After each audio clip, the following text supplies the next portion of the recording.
अरे तोहरे आवे से पहिले ये पलान बनल बा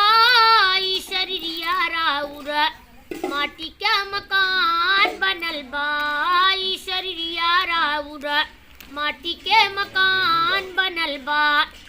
तोहरे आवे से पहिले ए पलान बनल बा ई शरीरिया राउर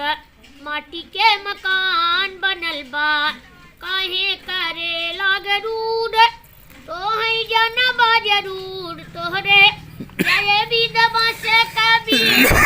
बनल बा ई शरीरिया राउर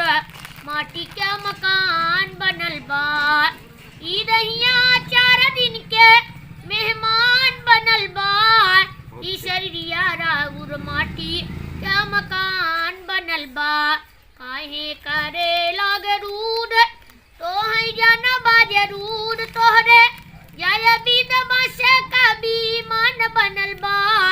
ई शरीरिया राउर माटी के मकान बनल बा लोगवा एही खातिर डाकू चोरे बेईमान बनल बा ई शरीरिया राउर